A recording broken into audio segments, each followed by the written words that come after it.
जिस वैक्सीन का date expire हो गया था उस वैक्सीन को भी बच्चों को लगाया गया।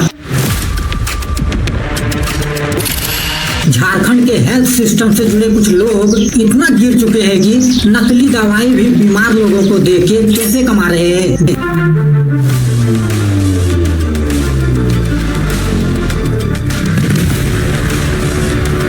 ग्रामीण इलाकों में ना ही डॉक्टर है, ना ही पेशेंट के लिए बेड है और ना ही दवाई है। बस दिखावे के लिए सरकार ने बिल्डिंग बना के रखा है।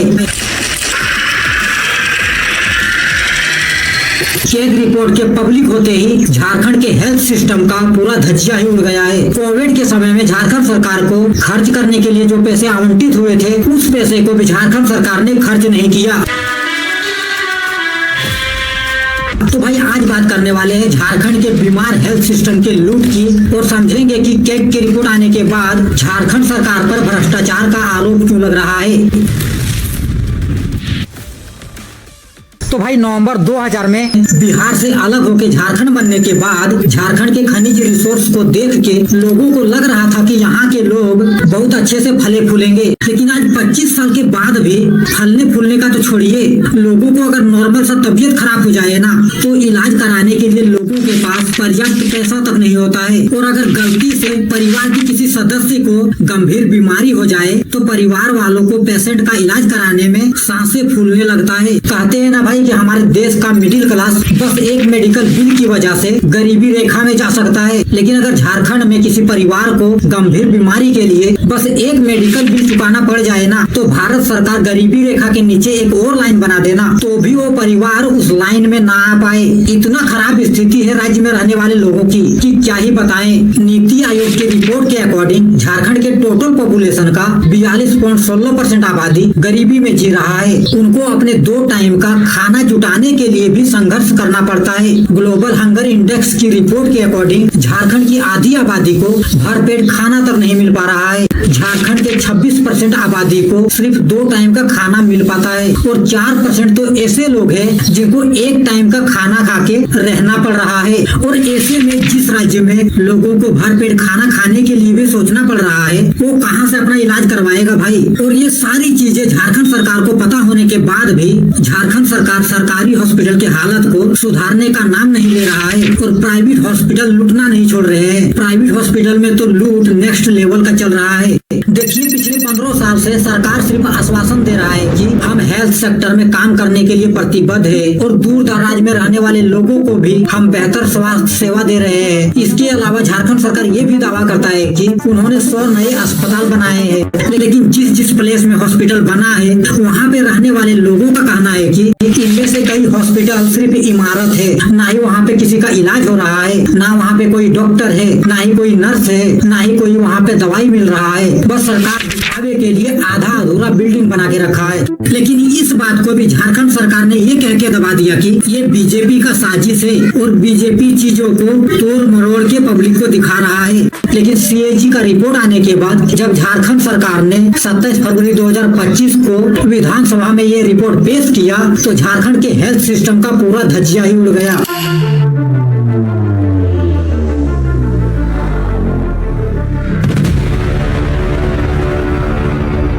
देखिए सीएजी के रिपोर्ट के अकॉर्डिंग झारखंड में 10,000 लोगों पर सिर्फ 2 डॉक्टर है, जबकि WHO के अकॉर्डिंग 10 डॉक्टर होना चाहिए था। उसी तरह 10,000 लोगों पर झारखंड सरकार के पास मात्र 4 बेड है। उसके बाद ग्रामीण इलाकों में 50% PHC में यानी कि प्राइमरी हेल्थ सेंटर में डॉक्टर ही नहीं है। इसके अलावा 60% ग्रामीण हॉस्पिटल बिना महिला डॉक्टर के चल रहा है। 30% CHC में यानी कि कम्युनिटी हेल्थ सेंटर में कोई लैब ही नहीं है। देखिए सीएजी ने इस रिपोर्ट को तैयार करने के लिए झारखंड के 2 मेडिकल कॉलेज, 5 जिला हॉस्पिटल, 14 सामुदायिक स्वास्थ्य केंद्र, 13 प्राथमिक स्वास्थ्य सुविधा केंद्र, 25 स्वास्थ्य और कल्याण केंद्र और 6 प्राइवेट हॉस्पिटल का ऑडिट करके इस रिपोर्ट को तैयार किया है। और इस रिपोर्ट के अकॉर्डिंग जिला हॉस्पिटल, सामुदायिक स्वास्थ्य केंद्र, बुनियादी स्वास्थ्य सेवा संस्थान में डॉक्टर, अधिकारी, विशेषज्ञ, स्टाफ, नर्स और पैरामेडिक्स का भारी कमी है। चिकित्सा विशेषज्ञ जिसे मेडिकल स्पेशलिस्ट कहते हैं, जो स्पेशलिस्ट शरीर शरीर के किसी पार्ट का स्पेशलिस्ट होता है, जैसे कार्डियोलॉजिस्ट, न्यूरोलॉजिस्ट या फिर कान, नाक, दांत, त्वचा का स्पेशलिस्ट होता है, इस टाइप के डॉक्टर 21 से 80% तक कम है। उसी तरह हॉस्पिटल स्टाफ और नर्स 14 से 76% कम है। इसके अलावा पैरामेडिक्स का 50 से 100% कमी था। साथ में 2021 से 22 के दौरान जिला हॉस्पिटल और मेडिकल कॉलेज एंड हॉस्पिटल में जो जरूरी दवाइयाँ होना चाहिए था वो भी 65 से 95% तक कम था। उसके बाद मार्च 2022 तक में उपलब्ध 22 मोबाइल मेडिकल यूनिट्स में से मात्र 11 ही एक्टिव था।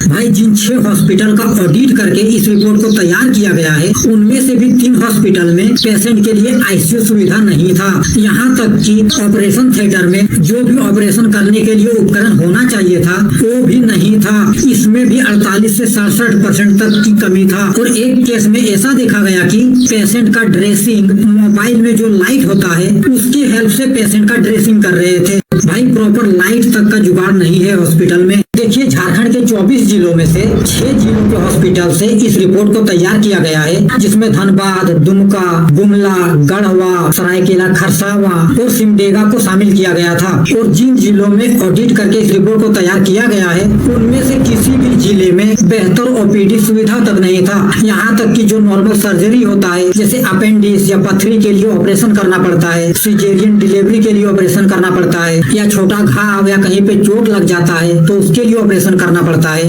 लेकिन इन सब के लिए मैक्सिमम हॉस्पिटल में नॉर्मल सर्जरी के लिए भी सुविधा नहीं था। देखिए झारखंड सरकार की लापरवाही सिर्फ संसाधनों की कमी तक ही सीमित नहीं है, यहाँ पे भ्रष्टाचार और घोटाला भी बड़े लेवल में हो रहा है। कोविड के समय में झारखंड सरकार को केंद्र सरकार से जो कोविड फंड मिला था उस पैसे को झारखंड सरकार ने मात्र 32% खर्च किया है। उस टाइम पे हेल्थ मिनिस्टर बन्ना गुप्ता पर घटिया क्वालिटी का दवाई खरीदने का आरोप भी लगा। इसके अलावा हॉस्पिटल निर्माण में घोटाले की भी बात सामने आया। सरयू राय ने तो उस टाइम पे सीबीआई जांच कराने की भी मांग किया और मामला जब ज्यादा फैलने लगा तो जेएमएम ने बन्ना गुप्ता की जगह इस बार के कैबिनेट में इरफान अंसारी को हेल्थ मिनिस्टर बना दिया। हेमंत सोरेन ने भाई हेल्थ मिनिस्टर चेंज कर दिया लेकिन दवाई नहीं खरीदा। सीएजी के रिपोर्ट के अकॉर्डिंग झारखंड सरकार के पास दवा और हॉस्पिटल इक्विपमेंट खरीदने के लिए 1395.67 करोड़ रुपए थे, लेकिन झारखंड सरकार की एजेंसी ने 2016 से 22 के दौरान मात्र 279.9 करोड़ रुपए ही खर्च किया, यानी कि टोटल पैसे का मात्र 20% और बाकी का सारा पैसा अकाउंट में ही पड़ा रहा। और इसी वजह से जब कैग ने इन्वेस्टिगेशन किया तो हॉस्पिटल में 66 से 94% तक दवाई कम मिला। और जो भी झारखंड सरकार की एजेंसी ने दवा खरीदा है उसमें से भी 9.55 करोड़ रुपए का दवा बेन कंपनी से खरीदा है। साथ में 2023 से 24 के दौरान विभाग द्वारा सहायक अनुदान के तौर पे दी गई 19,125 करोड़ रुपए झारखंड सरकार ने किस काम में खर्च किया है उसका कोई हिसाब किताब नहीं है। झारखंड सरकार ये तक नहीं बता पा रहा है कि 19,125 करोड़ रुपए सरकार ने किस प्रोजेक्ट में लगाया है। और इसी वजह से अभी बीजेपी जेएमएम पर भ्रष्टाचार के आरोप लगा रहा है, लेकिन इसका मतलब ये नहीं है कि बीजेपी दूध का धुला है। रघुवर दास के टाइम में भी झारखंड में 50% डॉक्टर और 87% नर्स का कमी था। उस टाइम पे तो 3300 से ज्यादा स्वास्थ्य केंद्र सिर्फ नर्सों के भरोसे चल रहा था। रघुवर दास के समय तो नकली वैक्सीन और इंजेक्शन तक बच्चों को दिया गया। उस टाइम पे रामगढ़ में हेपेटाइटिस बी से बचाव के लिए जो वैक्सीन बच्चों को दिया जाता था वो अक्टूबर 2018 में ही एक्सपायर हो गया था, लेकिन इसके बाद भी जनवरी 2019 तक उस वैक्सीन को बच्चों को लगाया गया।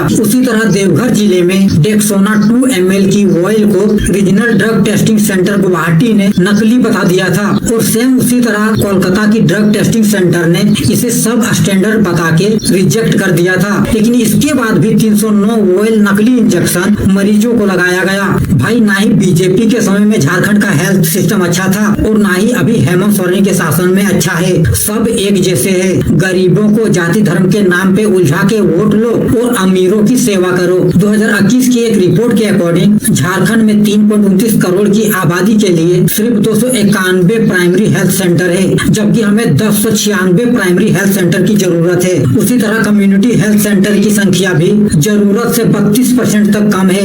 WHO के अकॉर्डिंग राज्य में 32,900 डॉक्टर होना चाहिए था, लेकिन पूरे झारखंड में मात्र 2800 डॉक्टर है। और इसमें अगर प्राइवेट हॉस्पिटल के डॉक्टर को भी ऐड कर दे तो भी लगभग 10 से 12,000 डॉक्टर के आसपास होता है, जबकि वर्ल्ड हेल्थ ऑर्गेनाइजेशन के अकॉर्डिंग झारखंड में 32,000 से 35,000 डॉक्टर होना चाहिए। आज झारखंड का हेल्थ सिस्टम पूरी तरह से बर्बादी के कगार में खड़ा है। अभी हॉस्पिटल की हालत ये है कि ड्यूटी पर तैनात डॉक्टर एक पेशेंट पर 5 मिनट का समय भी नहीं दे पा रहे हैं। और अभी हाल ही में इंडिया सनपेड का एक रिपोर्ट आया था जिसमें बताया गया था कि झारखंड के दूर दराज के गाँव में रहने वाले लोगों को स्वास्थ्य केंद्र तक पहुँचने के लिए लगभग 4 घंटे तक पैदल चलना पड़ता है। और अगर पैदल चल के भी किसी तरह से कोई हॉस्पिटल पहुंच जाए तो कोई गारंटी नहीं है कि उसका टाइम पे इलाज हो जाएगा।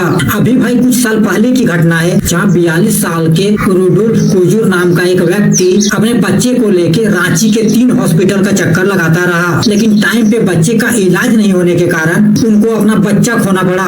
उसी तरह लातेहार, गिरिडीह और साहेबगंज में एम्बुलेंस नहीं मिलने के कारण परिवार वालों को पेशेंट को 12 किलोमीटर तक खटिये पर लाद के हॉस्पिटल लाना पड़ा, लेकिन टाइम पे इलाज नहीं होने के कारण इनको भी अपना जान गंवाना पड़ा। सरकार भाई हवाई बात करने में बहुत तेज है। सरकार ने 2023 से 24 में स्वास्थ्य बजट में लगभग 3,000 करोड़ रुपए खर्च करने का ऐलान किया था, लेकिन गांव में सिर्फ पहुंचा कागज का पोस्टर। सरकार को भाई जब घोषणा करना होता है ना तो इतना बढ़ा चढ़ा के बात करते हैं ना जैसे क्रांति आने वाला हो, लेकिन जमीन में बदलाव 0 होता है। अभी कुछ मंथ पहले ही हजारीबाग के Sheikh Bhikhari medical college and hospital में डॉक्टर और नर्स की कमी के कारण 30 मरीजों का ऑपरेशन नहीं हो सका। और ये सिर्फ एक हॉस्पिटल की कहानी नहीं है, पूरे झारखंड में इसी तरह का हाल है। सरकारी हॉस्पिटल जाओ तो ना डॉक्टर मिलेगा, ना चेकअप के लिए मशीन मिलेगा, ना दवाई मिलेगा। और अगर आप गलती से प्राइवेट हॉस्पिटल चल जाते हो तो एक डॉक्टर के जगह 5 डॉक्टर चार्ज लेंगे, जरूरत से ज्यादा टेस्ट करवाएंगे और सैंपल लेके कचरे में फेंक देंगे।